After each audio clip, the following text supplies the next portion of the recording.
I'm doing great. I'm not allowed to do anything better than great. So, well, for those of you who just sat down and don't really know who I am, my name is C. Andrew Nelson. I'm an actor, visual effects artist, animator, voiceover performer, stand-up comedian, college professor, same thing. I'm what? Crossover fandom? Oh my gosh, he's got some crossover fandom over there. That's frightening. Yeah. I do quite a few things. I've worked in the entertainment industry for 33 years. I am probably best known for my dark side. I spent 12 years playing the character of Darth Vader for Lucasfilm. So you'll find me in the special edition of the original movies as Vader. I'm also in the video games like Rebel Assault 2 and Dark Forces playing Vader. I am in just about every commercial you've seen the character in. Lots of TV show appearances, print ads, magazine covers, toy packaging. Believe it or not, I'm even on a postage stamp as Darth Vader. Which is okay because they're all self-stick-em now. You don't have to lick the backside of me to put me on an envelope. But I'm also, like I said, a visual effects artist and animator. I spent 6 years at LucasArts, the game company, designing and creating games there. And then I moved over to Industrial Light and Magic. I worked on the effects for the Star Wars prequels. I worked on films like Galaxy Quest. Yeah! Never give up, never surrender. I love Galaxy Quest. It's one of my favorite films that I've ever worked on. I worked on Galaxy Quest, Jurassic Park 3, Rocky and Bullwinkle, The Time Machine, Perfect Storm, and of course the Star Wars prequels, as I mentioned. When Attack of the Clones finished up, I was offered a full-time faculty position at the Academy of Art University in San Francisco. And so I ran the visual effects department for about 2.5 years, training the next generation of filmmakers and animators and visual effects artists. My students actually ended up working on Revenge of the Sith. So as Darth Vader might say, the circle is now complete. I did that for about 2.5 years and then began freelancing, working for companies such as Disney, Fox, Nickelodeon, MTV, Hasbro Interactive, CBS, PBS, and a host of others. Like I said, I also do voices for games and animation. I even did Luke Skywalker's voice for some of the LucasArts games, which, oddly enough, makes me either my own father or my own son. Yeah. It's very complicated. So, I did do the M&M commercial. Thank you very much, pretty lady. Thank you. That's a friend of mine there. Yes, I am the Darth Vader you see in the M&M's commercial from a few years back. So I have been all over the entertainment industry and the entire Star Wars universe. I've done work for Marvel, Disney, Lucasfilm, and even a little bit of Pixar. So, but enough about me. I want to know about you. Some of you must have some kind of questions to ask a guy like me, or you wouldn't be sitting here. So, who's got a question? Yes, sir. What do I think about Mel Blanc? Mel Blanc is the greatest actor who ever lived. If you do not know who Mel Blanc was the voice of almost every Warner Brothers character in all those cartoons. He was the voice of Bugs Bunny, Daffy Duck, Yosemite Sam, Pepe Le Pew, everybody except pretty much Elmer Fudd, which was Arthur Q. Bryan. What's that? And June Foray, who was a sweetheart. I loved June. I knew her, and she was wonderful. But yeah, when people ask me, who's your favorite actor, I say Mel Blanc. Because you forget that he was all those voices, and he did all these incredible characters and all these different, on a spur of the moment, would have to come up with a new voice for something. That's why he was called the Man of 1,000 Voices. And as a voice artist myself, that's who you put at the top there. I was having a conversation with Billy West, who a lot of people know Billy West from Ren and Stimpy and Futurama and everything. And Billy and I both agreed, Mel Blanc is the best. He was the best in the business. Okay. But it's interesting when I do conventions like this, when people find out that I do voice work, This happens all the time. People will come up to me and they'll say, "Oh, you do voices." Yeah, I do funny voices too. It's called voice acting. I get paid, yes, but it's called voice acting. It's not called funny voices. If you want to get into this business and you want to do voices, that's great. But don't go around telling people how good your SpongeBob impression is, because that job's already taken. You need to come up with your own interesting voices. And it doesn't mean that you have to have a variety of voices. You don't have to be a Mel Blanc. You can be a Gilbert Gottfried. Gilbert Gottfried's got one voice. He does that one voice, but he plays multiple characters with that one voice. And they're not the same character, so. All right, who else has a question around here? Oh, come on, look at all of you. Oh, yeah, yes, sir. If I had a lightsaber, what color would it be? Red. Of course, I'm dark side. I mean, yeah, I was Luke too, but but I'm dark side. It'd have to be red. I do not own my own lightsaber. Oddly enough, I do not own the costume. The costume goes back to Skywalker Ranch every time I'm done with it, so I don't even have a glove. That's okay. I've got photos, I've got memories, and I've got residuals, so that's okay. Actually, somebody asked me earlier, and I'll mention it here because I said I would say it here. Somebody asked me, well, how did you get the job of playing Darth Vader in the first place? Now, obviously, I'm not the original Darth Vader. I'm not old enough to have been the original Darth Vader. I was only 15 when the first film came out. David Prowse was the original Darth Vader in the first film. I took over several years later, and James Earl Jones is the voice of Vader. But I got the job. I like to tell people it's because I was at the right place at the right time at the right height. I was already working at LucasArts. I was a visual effects supervisor and senior artist there, working on a variety of games. And I was sitting at my desk one day in the summer of '94, and my phone rings. And it's the head of public relations, who was upstairs from me. And she doesn't even bother to say hello. She just says to me, "Hey, Andrew, how tall are you?" What kind of question is that? I told her, I'm 6'5". Why do you ask? Well, she was like about 5'1", so I figured she just wanted something down off a shelf. So that happens. You're tall, that's what happens.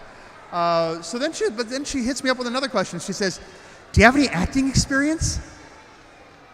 And when you can't see somebody on the phone, but you can hear them, and you can hear a smile in their voice almost. That's what I was hearing. So I'm thinking there's more to this than what she's saying. It's like, so I told her, yeah, I have about 20 years. At that point, I had about 20 years of film and theater and television experience, and I let her know that.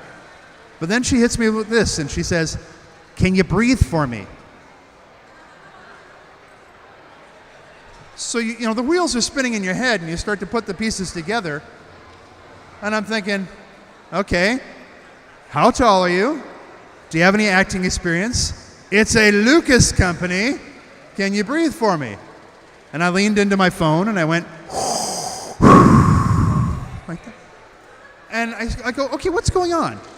So they were looking for somebody to play Darth Vader for a special charity event for Big Brothers Big Sisters of America. Special meet and greet for the kids so they could have their photo taken with Vader. So I tried on the costume, and it fit, and we did that one event, and I thought, oh my gosh, that's a once-in-a-lifetime opportunity. That's never going to happen again. I just thank God I had a chance to do it. But then they called me back for something else, and then something else, and something else. And I eventually ended up playing Vader 70 times over 12 years. My wife made me keep count after a while. So I am told I have spent more time in the official Vader costume than anybody else. I am not going to argue with Lucasfilm over that. So it's quite possible. But that's how I got the gig. So, somebody have a question here? Anything? It'd be about visual effects, animation. The wizard here in the front row. Is it hard to develop a new voice character? It can be. It can be. It depends on who you're working with and what the script is and the producers. And the thing that I love about doing voice work is that you can be anything. It doesn't matter what you look like. It doesn't matter how you look while you're recording it, because you can look a fool in that recording booth. And I have looked a fool in that recording booth. It's all about getting the voice and getting it to look right, sound right.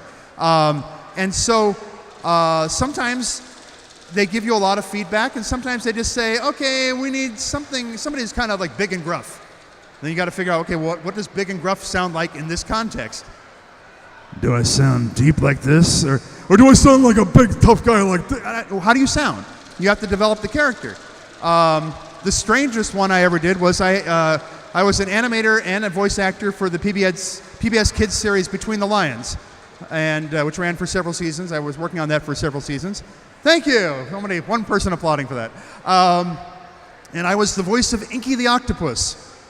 So they described him to me as, okay, Inky is a surfer dude. I said, okay, I can do surfer dude. They said, but he's going to be doing country western music in this episode. He's going to be singing a country western song. I said, all right. I said, but don't forget that he's a surfer dude, but he's singing country western. So he's got to sound still like a surfer dude. He can't have too much twang. Okay. And then he said, but remember, he's also an octopus. Gotcha. And that's what you got to do sometimes. And you got to think on the spot sometimes, because it's just thrown at you. Sometimes they give you an image of the character so you can kind of guess how they might sound for an animated character, but that's how it goes once in a while. Who else has a question here? Anything about visual effects, animation, Star Wars, whatever. Yes, sir. Yes. Thank you.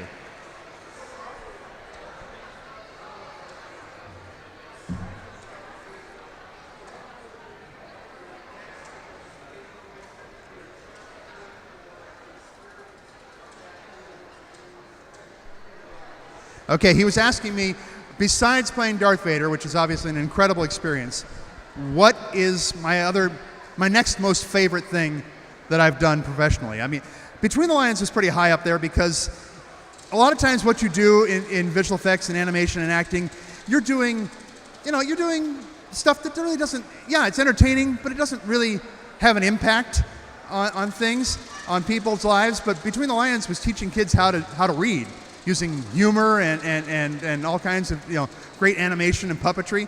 But one of the projects that I'm really proud of having worked on is Galaxy Quest. The interesting thing is, I was telling some people earlier today, the interesting thing about working in visual effects and animation is you can labor for a very long time doing visual effects. You can work for months or even years on a project, and you don't know if the project you're working on is any good, because you're seeing it out of sequence. You're seeing it without sound. You're seeing your portion of it that you're supposed to be working on, and that's it. And when we were working on Galaxy Quest, something really extraordinary happened. The studio sent us a rough cut of the movie. That just does not happen in this business. And so we all crowded into one of the screening rooms at Industrial Light and Magic, and we started watching the movie, the rough cut, and even in rough cut form, we thought, oh my gosh, this movie's great. And we were just really jazzed to get it finished. So I'm really happy to have worked on that, and I had some just wonderful shots to work on. I mean, it's fun to come to work each day and have Tim Allen just right up on your monitor screaming at you. There's a shot where Tim Allen, he's gone to the spaceship. He doesn't know he's on a spaceship. He hasn't figured that out yet because he's a little hungover. And he's thinking he's going to be driven back in a limo back to his home. And the side of the spaceship opens up. He sees the whole vista of space out there. And this gelatinous force field comes up over him, and he goes hurtling off through space back to Earth. And that's what I worked on. And so I'm looking at Tim Allen going, staring at me, for a week, and it's like, it makes you laugh. You can turn on your monitor, and you see that staring at you. So yeah, yes, sir.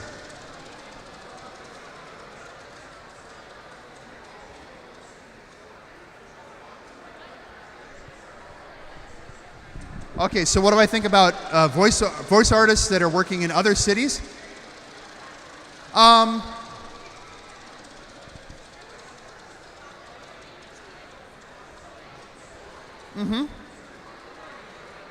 Yeah.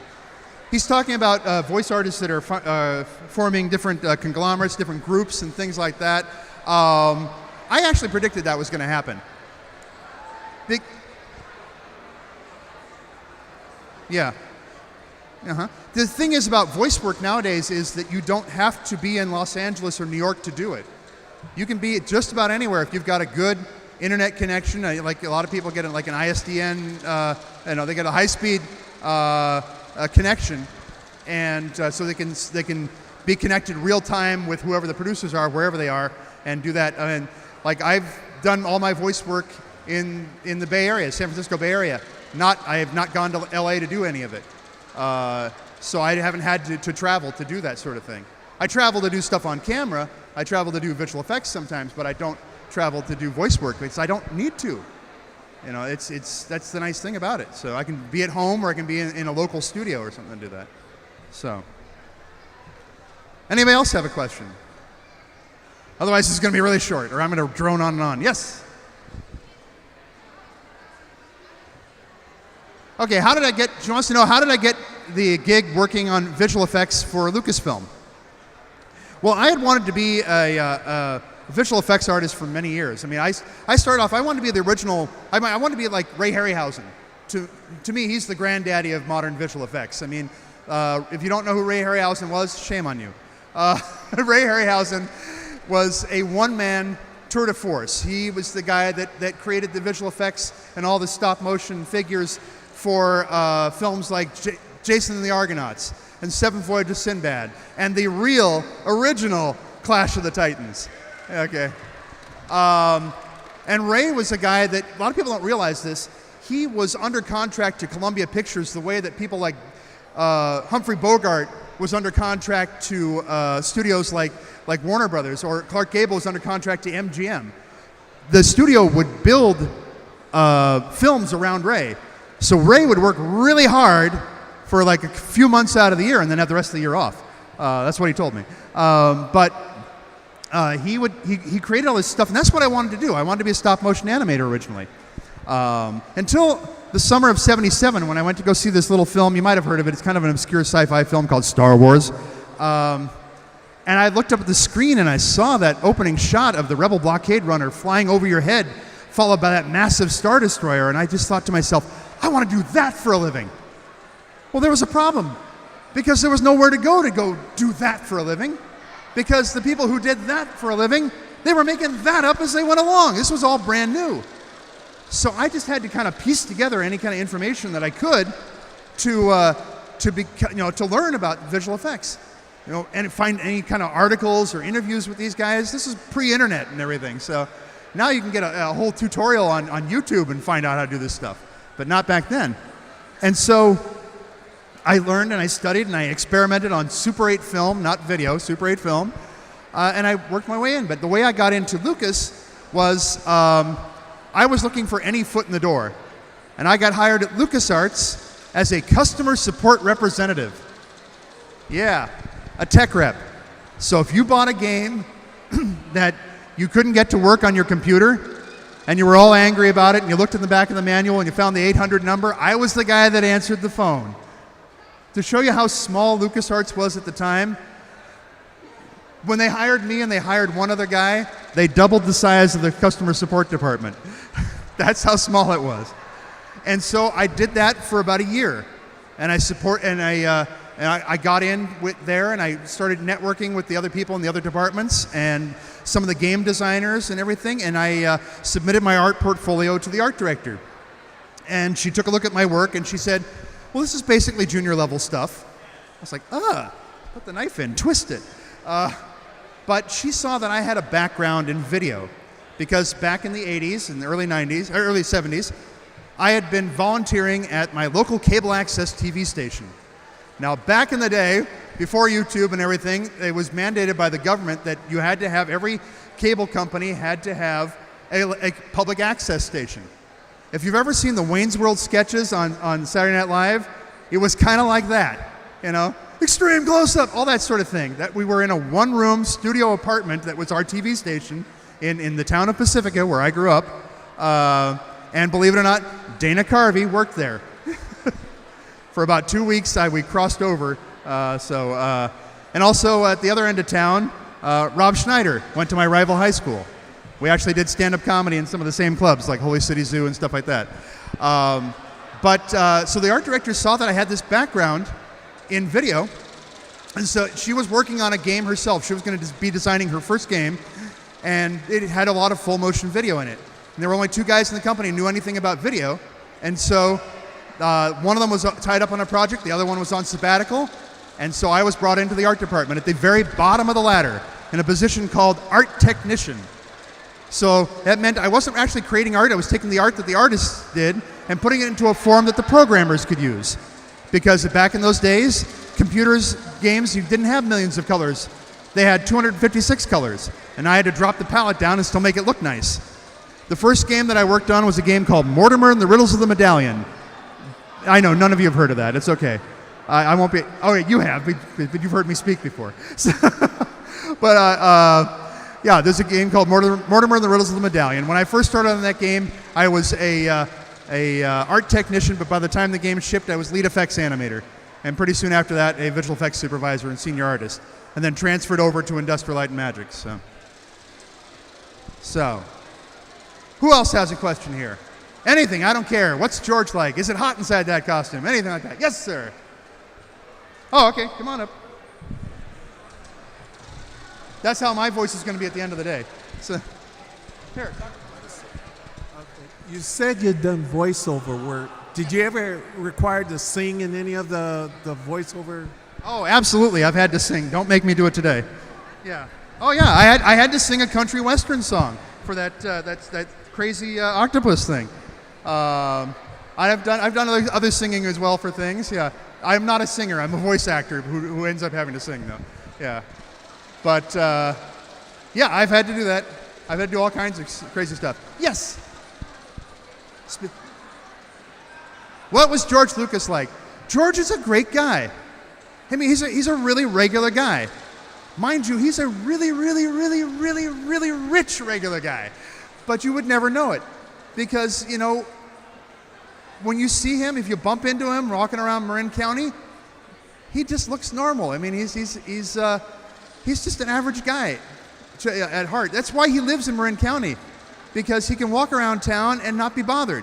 People see him, they go, "Hey, George." But I've been with George Lucas in Los Angeles and forget about it. People are ready to eat each other trying to get to him. Oh my gosh, it's George Lucas.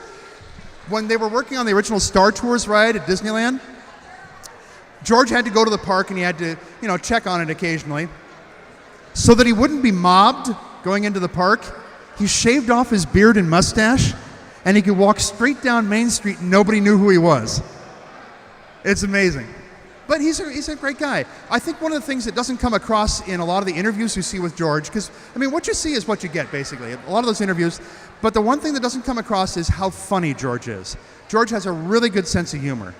And he would crack jokes sometimes in dailies while we were working on the prequels. And so he's just he's a really cool guy. You know, the nice thing about this entertainment industry is that most of the people in it are decent people. And the few that aren't are either incredibly talented or are not currently working. So that's how it is. Yes? Sorry? The worst person I've worked with? Myself. I hate myself. No, no, I don't like to talk about that. I don't want to talk about who's the worst person I've worked with. Yeah, there's always going to be somebody who tries your patience or something like that, and you get asked to do crazy things sometimes. And sometimes there are people that intimidate you.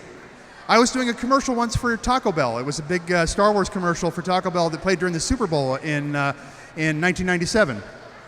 And it was a huge thing. And the director, they were having, it was a very hard shot to do anyway, because it's hard to walk down a staircase in that costume like Vader, or in the stormtrooper costumes. There's 6 stormtroopers with me. They want us to walk down a staircase in this scene. Plus, they had dry ice coming down from above and a steam tray bringing steam up from below. As soon as we hit that steam tray, all the lenses of the masks fog over and we couldn't see where we were going at all. So it made it very difficult and very dangerous. And we were stopping between takes. And the director says to me, he was a German director, and he says this commercial, he goes, "What is your name?" I said, "Andrew." He says, "Good. Now, what is my name?" And I didn't know the director's name.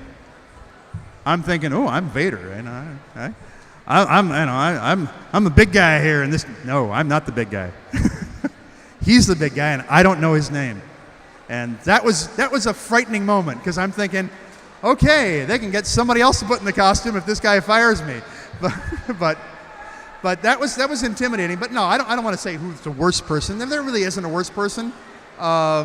It's just because you have to understand that if somebody, you have some problem with somebody on set, unless it's somebody who's, like my wife had problems on set once with somebody that was really hitting on her during a scene, and we had to report him to the Screen Actors Guild, and he's no longer a member because that was her Me Too moment, that this guy was propositioning her. But for the most part, no, I haven't had to work with too many people that were, trouble. So, who else has a question? Yes. Oh, yes. She wants to know, have I ever had any costume malfunctions, wardrobe malfunctions? Not to the Janet Jackson level, but yes, I have had problems. Yeah, when you're wearing a costume like Vader, it's a very intricate costume. The interesting thing is most costumes are made to look good on camera. They don't necessarily look as impressive in person. The Vader costume is one of the exceptions. It is a very impressive costume to see in person, and it is also a very elaborate costume. It is 17 pieces if you include the lightsaber that hangs off the belt, and you put it on very slowly and carefully. But yes, there have been times where parts of the costume start to fall apart or get knocked off, and you can't do anything about it at the time. I was doing a live event one time at Skywalker Ranch, and we had a whole audience at the big, beautiful screening room there filled with industry executives. And I'm up there and I'm pantomiming to a pre-recorded soundtrack that James Earl Jones did for us, and it was a big licensing summit. And we had actually done this presentation a couple of times already for all the licensees. And I thought to myself, yeah, okay, we got this, no problem, we can do this. And if you ever get cocky in life, life will humble you very quickly. And as I get out there and I get up on stage and I'm starting to pantomime to this pre-recorded track, the helmet comes loose and starts wobbling all over the place. And I can do nothing about it. Because if I reach up to, no peripheral vision, if I reach up to try to put it back into place, I'm going to knock it off probably. And I can't stop. The track is still going. I got to keep moving, keep doing things. And the one of the wardrobe people from ILM comes up, and she, as discreetly as possible, tries to put it back into place because the helmet actually has a little piece that rests into a cup on the top of the mask, and then it velcros to the forehead. And so she's trying to get that to work. Twice she got up to do that, and it still didn't stop. And I'm thinking, oh gosh, that's it, I'm dead, I'm never going to work in this business again. But fortunately, a lot of people didn't really notice, so that was good. But I've had other times where I was doing something once with the black hole, the Raiders fans. They're scary. You think Vader's scary? The black hole. These I was in the mosh pit as Vader with the black hole for something for ESPN. And they're banging into me, and parts of the shoulder armor is falling off, and I'm trying to do what I can to still be as Vaderly as possible. So yeah, stuff happens. The worst one was probably the time I almost burst into flames. I was doing a commercial for Kenner Toys, and the commercial was that this kid is in his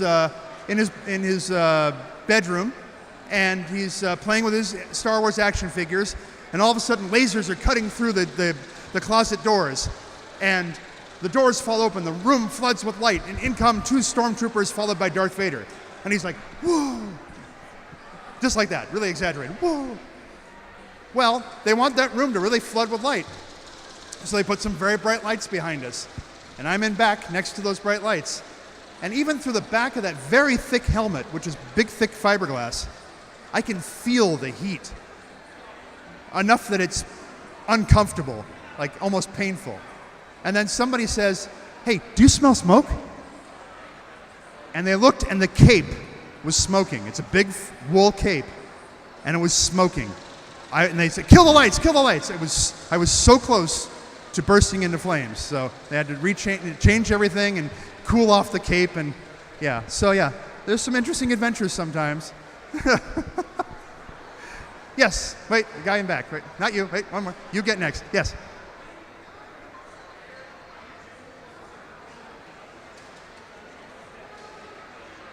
When was I first aware that the prequels, episodes 1, 2, and 3, were going to get made? I think it was probably... I probably heard about it around 96 when they were first starting to do pre-production, mainly because as someone who was playing Vader, I was up at Skywalker Ranch quite often for things, and I would learn about stuff. I knew stuff about the prequels. I knew stuff about Attack of the Clones before Phantom Menace even came out. Because people were talking in front of me like I had signed a whole stack of NDAs and non-disclosure agreements, and I hadn't.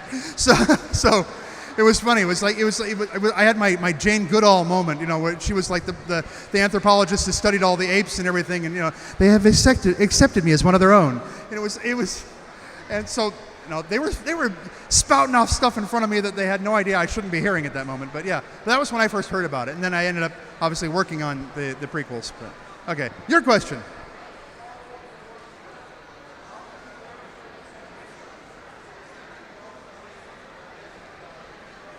He wants to know how many wardrobe people does it take to help get me into the Vader costume. It helps if you have two.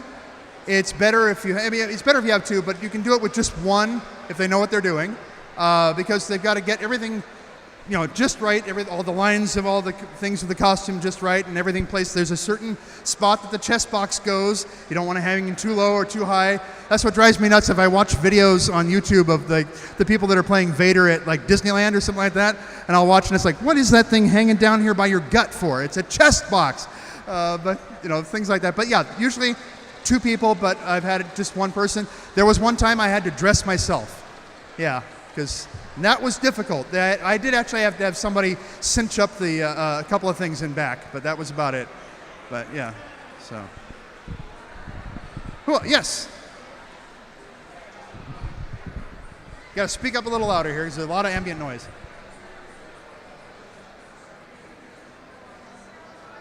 I'm sorry, say that again?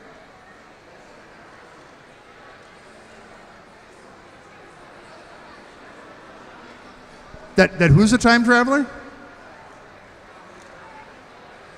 Okay, I'm sorry. I'm having a really hard time hearing you. Come on up here. Listen. Yeah. Everybody else can hear the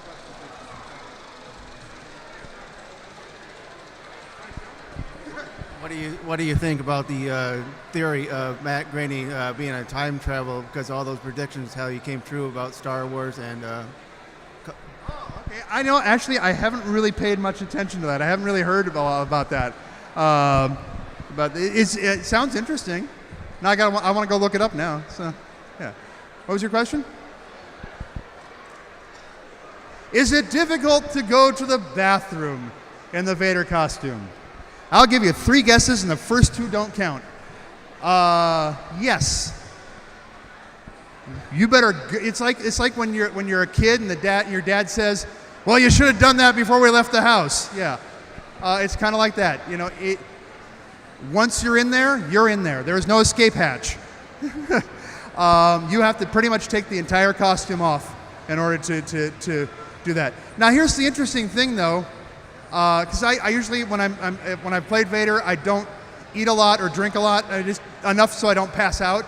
Because it gets very, very hot in there. Hot enough that you may not even need to go, because you can sweat it out. When I was shooting the M&M's commercial, and I was in the costume for 21 hours straight. I mean, I got to take the head off, but I had everything else on for 21 hours. Not only did I not have to use the facilities, but I sweated it out so much, I lost 5 pounds just sweating. There was a scale in the bathroom at the hotel, and I had actually weighed myself, and I lost 5 pounds. Yeah, not the way you want to lose stuff. I mean, it's like that and being on Survivor, like the 2 ways you don't want to lose weight. But so, okay. Who else has a question? Anybody over here? Anybody over there? Anybody? Anything you like? Yes, gentleman in the front row. Yes. Am I a traditional pencil artist? I'm a cartoonist. But I am not a fine art artist. I mean, I did cartooning for many, many years, very silly stuff, odd things, but no, I am not like a classically trained artist, which was very funny when I was teaching at the Academy of Art University because my students all had to go through fine art stuff. And I actually told them about how important that is, but I would be drawing stick figures on the whiteboard, so I'm getting snickers from people, and it's like, I'm not hired for my fine art skills. So. But yes. All right, somebody else had a question that was raising, yes? Got to speak up, sorry. I'm sorry, I'm having a hard time hearing you. Yeah. Run on up here. Good. Come on down. Actually, I was on that show. I was on Price is Right once. Continuing on what you said about being a LucasArts tech support, how many people asked you about the stump joke from Monkey Island? He wants to know about the stump joke. There's a joke in Monkey Island about the stump. We would occasionally get calls about that.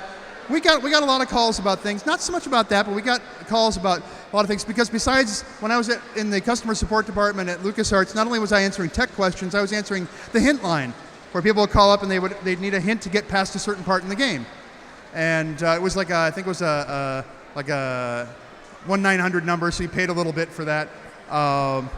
One of the things that I'll tell you a funny thing about though, but with Monkey Island, there was one day we were in there and the company lawyer came down to our office in the customer support department. He said, "Can you bring up a scene in Monkey Island 2 for us?" Because we had saved games for different spots in the game where we knew there were issues and problems and people get, so we could give them hints on things.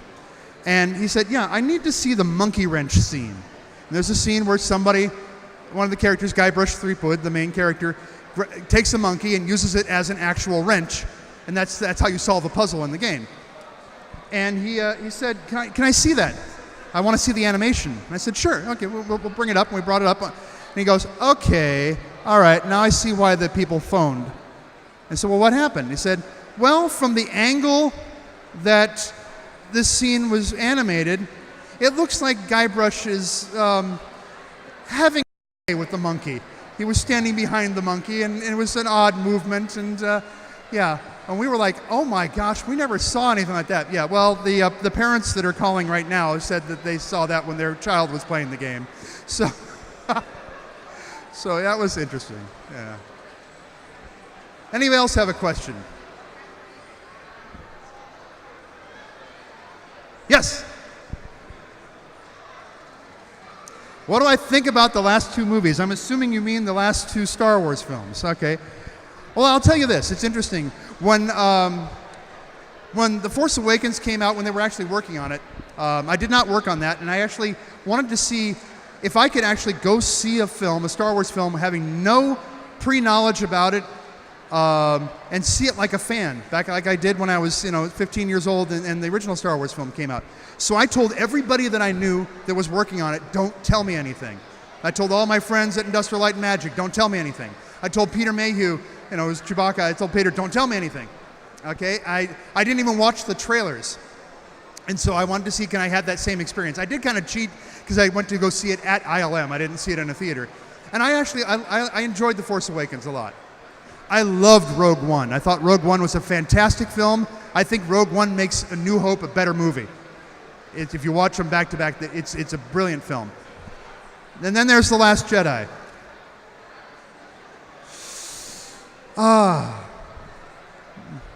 When I was growing up, my family told me, if you can't say something nice, don't say anything at all. Next question. No, I honestly, I didn't like The Last Jedi. I know a lot of people do.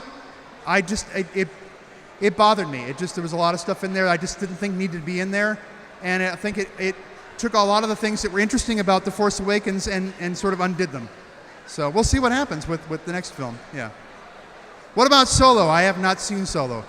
Mainly because I was so soured on Last Jedi that I didn't go see it. Yeah. I've heard it's good. Yeah. I'm not ready yet. Maybe I'll wait until the sequel comes out. Duo. Okay, no. So now somebody's going to go to the internet and go, "Oh, Andrew Nelson said that they're going to make a sequel. It's called Duo." No, it's not. Yeah. Thank you. Who else has a question here?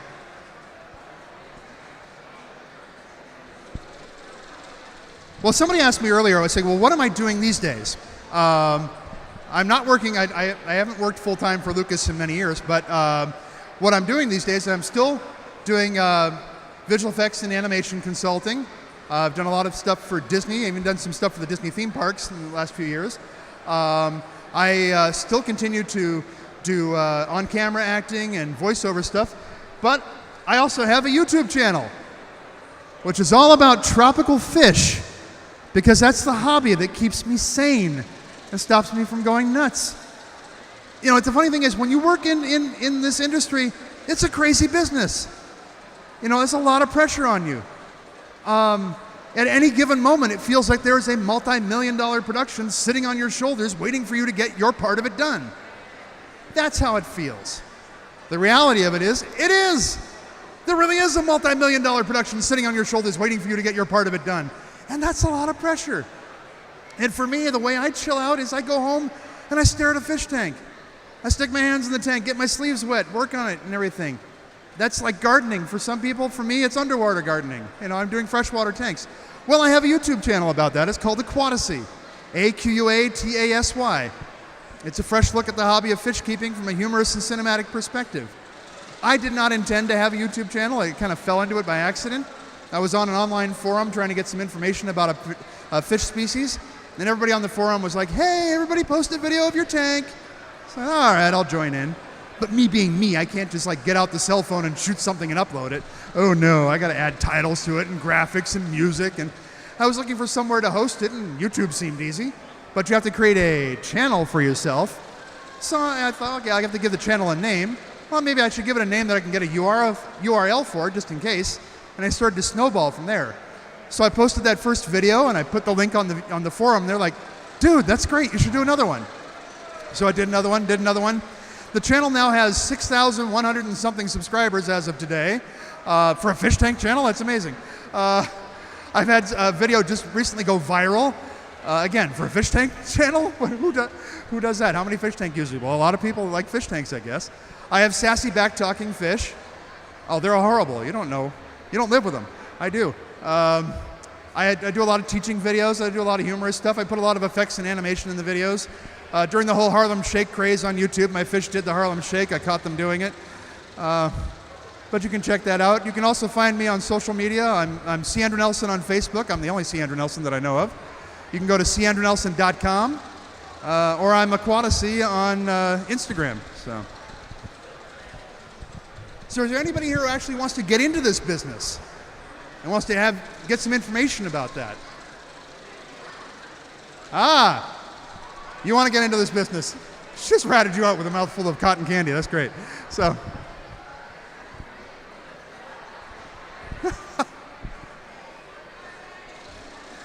well, you can feel free to ask me any questions. This is the time to do it, you know?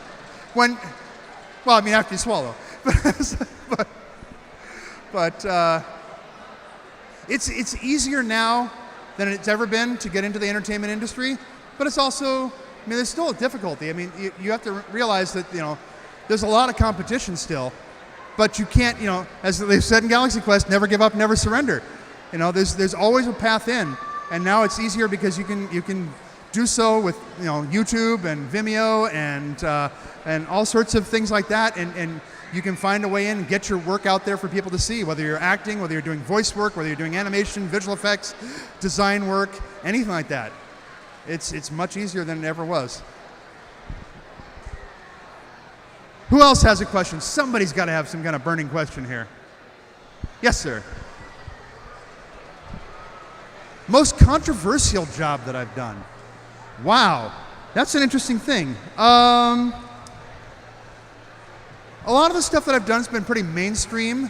The only thing that I did that was kind of political was I was the visual effects supervisor for a film called Witness 11, which is about the House Un-American Activities Committees during 1949. You know, the Are You Now or Have You Ever Been a Member of the Communist Party? And my job was to actually recreate the House chambers of that time period and make it look realistic. Because the idea is if you look at that and you think, oh, look at those great visual effects, then we didn't do our job right. We want people to just concentrate on the story. So that was kind of an interesting thing because it was all about the Hollywood 10 that were blacklisted, but except for the 11th Witness, which was the German playwright and poet Bertolt Brecht, who was a socialist. He was not a communist, but he was a socialist, and he's the only one who actually testified, and he's the only one who didn't do prison time for it. So, but I haven't really done anything controversial. I mean, yeah, I did maybe one shot with Jar Jar in it, but that was interesting. There is an interesting angle, though, to that one shot with Jar Jar. There was a scene in Attack of the Clones where we first see Jar Jar, and he's walking through one of the office buildings on Coruscant. He's walking along. He's walking towards the elevator, and he sees Anakin and Obi-Wan getting out of the elevator, and he's like, he reaches out and he grabs their hand. Oh, Obi-Wan's so glad to see you, like that. Well, the actor Ahmad Best was actually on set in costume as Jar Jar, and he had like a Jar Jar head up on top of his head with a visor over his eyes that was mirrored so you wouldn't see him, so the other actors wouldn't be tempted to look at his eyes. You're supposed to look up here where Jar Jar's head is because he's taller than that. So but we had to remove him so we could put the CG version of Jar Jar in there. And the problem was there was a few frames where what you do when you remove something from a shot, you have to put back what would be in there, if it wasn't obscured by whatever you're removing. And I'm removing Ahmad Best in the Jar Jar costume, and for a couple of frames I needed Obi-Wan's hands, Ewan McGregor's hands, but I didn't have any frames to steal from. Usually when you're doing any kind of paint work like that in a film, it's kind of like Photoshop. You've got the clone tool where you can pick a little spot over here and then you use that as a brush to fill in over here. It's kind of like that, but you can do it from other frames. Maybe you can steal something from another frame. There were no other frames, and I needed a shot of Ewan McGregor with his hand extended, sort of like this, his hand out fully open, for just a couple of frames. And there was nothing to steal from, because I had to have it there in case the Jar Jar CG's hand, as he's reaching for Obi-Wan's hand, doesn't cover everything. And I'm trying to figure out, what am I going to do? And I'm thinking I'm going to get out a camera and just shoot a picture of my own hand. And I'm sitting at lunchtime at Industrial Light and Magic, kind of surfing through the internet, and I see a photo pop up on Yahoo News of then Vice President Al Gore on board Air Force Two, doing this really weird pose, and he's got both hands sticking out, and he's got this derpy look on his face, going like this. And I thought, that's the hand.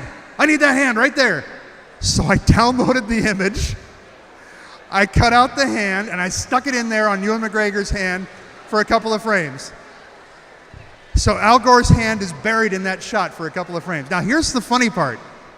Al Gore, Ewan McGregor have the same birthday. Seriously. That's not controversial, but it's the only thing I can think of. Sorry. There's tons of things like that where we sneak things into shots. One of the matte painters on Phantom Menace, Jet Green, she stuck George's face into one of the archways in the palace on Naboo to see if he would notice. Of course, he caught it right away. And he looked at her and he goes, naughty, naughty. I'll leave it in. So he left it in. It's in there. You look carefully, you can find George's face up in the stone columns. When I was working on the ground battle and doing all the stuff on Naboo, we needed lots of clouds in the sky, and I found a cloud that looked remarkably like my grandmother without her dentures in it. And so I thought, okay, I got to put this in there. And I stuck this cloud in the sky, and I enhanced it a little bit so it looked even more like her without her dentures. George caught that. So he didn't make me remove it, but I did have to tone it down a little bit. So it's in there very briefly. So a lot of things like that get snuck into the things. You have to do these things because it's crazy. Like I said, it's a very high-pressure business doing this stuff, doing effects, doing anything like that, and you go nuts. You got to have fun on the set. You got to have fun in post-production and everything. We used to abuse the paging system at ILM. There was a paging system because ILM was in several different buildings, and so, in fact, when I first got there, my very first week on the job, I would hear the same name being paged over and over again. David Tanaka, phone 8111. David Tanaka, 8111. All day long I'm hearing this. David Tanaka, 8111. I go home at night, my first day, and I put my head on the pillow and I'm hearing David Tanaka, 8111. But then it blends into the background.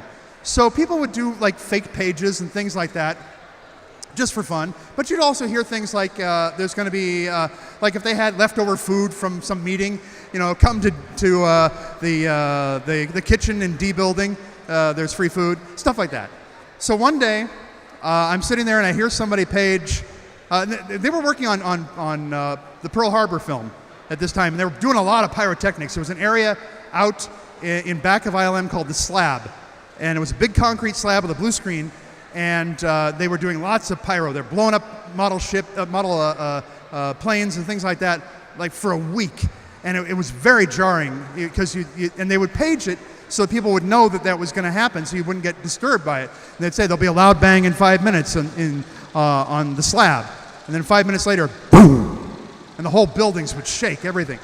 But by the end of the week, you kind of got used to it. It's the weirdest thing. You get used to it. But I remember on the Friday of that week, somebody said, "Will the Harry Potter crew please report to C Courtyard?" And without missing a beat, somebody went on the PA system and went, "There'll be a loud bang in 5 minutes in C Courtyard." So, they're doomed. So, how are we doing on time here? Oh, okay. We got about 10 minutes here. So, who else has a question about anything? About Darth Vader, about Star Wars, about acting, about visual effects, animation? Tropical fish, I don't care. Yes, sir. Okay. A World War II manga. Okay, I'll check that out. All right. Yes. Yes. My favorite what? My favorite tropical fish. I like suckermouth catfish. I like plecos.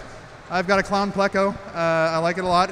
But my favorite fish that I currently have is I have a blue zebra angelfish. I never kept angelfish until just a couple years ago. I thought they were too pedestrian. I wanted more exotic stuff. And then I got one and I fell in love with it. His name is Senor Fish. You'll see him in my videos. He speaks entirely in Spanish because just to piss off the other fish. And my kids named him Senor Fish. But yeah, so that's my favorite. Actually, my very favorite, I would love to have a royal pleco. They're this wonderful fish, but I don't have a tank big enough for them. They get really big. So one day, it's my bucket list fish. But who else? I've never had anybody ask me about my favorite fish at a convention like this. So who else has a question here?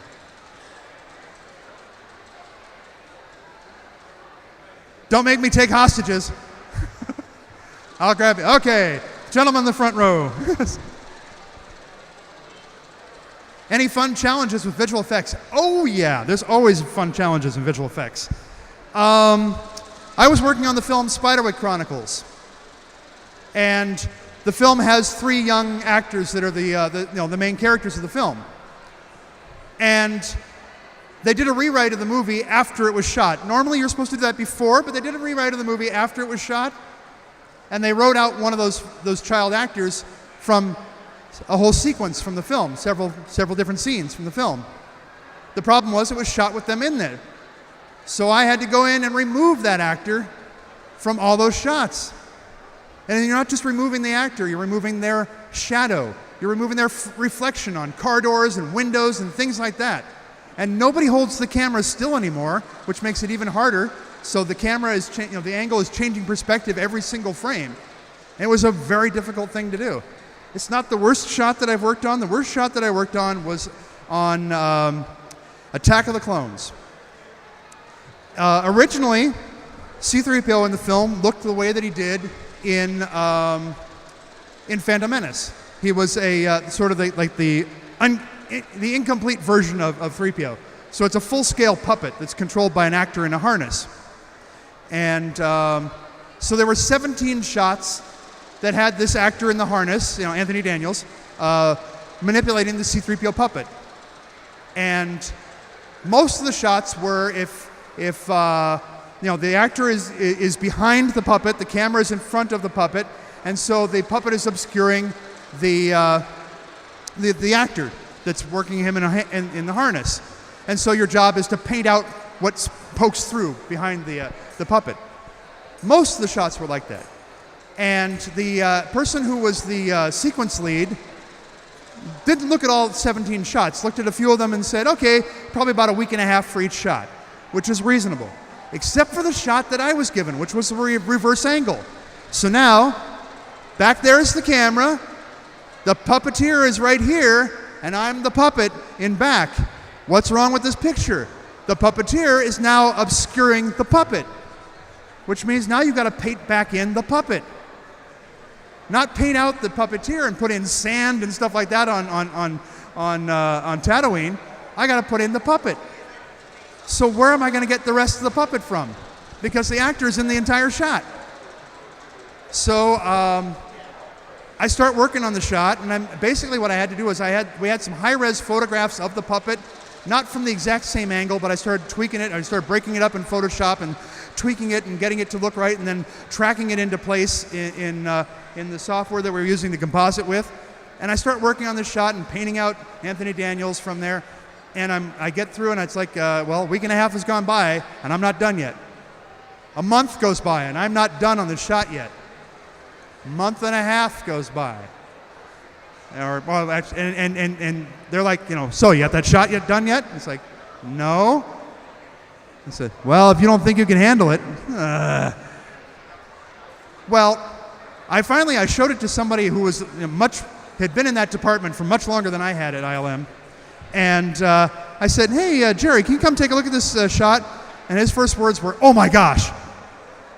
I said, oh, Jerry, how long would it take you to do a shot like this? He says, oh, I couldn't do any less than 2 months. I said, okay. Then I showed it to our supervisor, and she said pretty much the same thing, but with much more colorful language.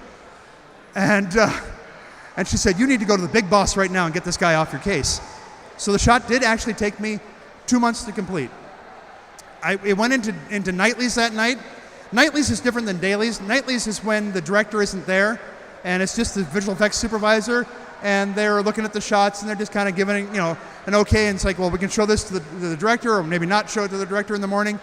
And Pablo Hellman was the visual effects supervisor, and his reaction seemed to be the same to everything. He'd go, okay, yeah, that looks pretty good. We'll show it to George in the morning. Okay, yeah, that looks pretty good. We'll show it to George in the morning. My shot comes up and he goes, hey, that looks pretty good. Anybody see anything wrong with it? Well, now the guy that had been my taskmaster, he knew he messed up with bidding on the shot, and he said, no, nobody sees anything wrong with it. It's great, final it. So I got a final. And not only that, but I got a round of applause in nightlies. And then George changed his mind. George decided that it would show a better progress of time between episode 1 and episode 2 if 3PO was the full costumed version. And so all 17 shots were cut from the film. Well, the shots are still there, but 3PO was removed from the shots, and actor in costume, full costume, was put into the shots instead. Now, you might think, oh my gosh, that's horrible, but you know what? I got paid. Nobody asked for the money back. That's fine. And I got a lot of work because people knew about that shot. I got a lot of work because of that. So you can't get upset about this sort of thing. This happens. That's the way the business is. It's whatever is best for the film. So I'll take one last question here, if anybody can muster one up, and then we'll let you go. If you want, though, you can come on over to my table. I'm actually over in the dealer's room over there. You'll find me over there. I've got photos that I'm signing. I've got some really cool Darth Vader pins that actually have my name etched on the back with the years that I played Vader. And you can also, if you were too embarrassed or couldn't think of a question now, you can ask me a question there. Pick my brain. Go ahead. And just come on over and see me.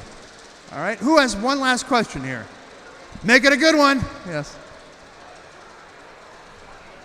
Sorry? Yes?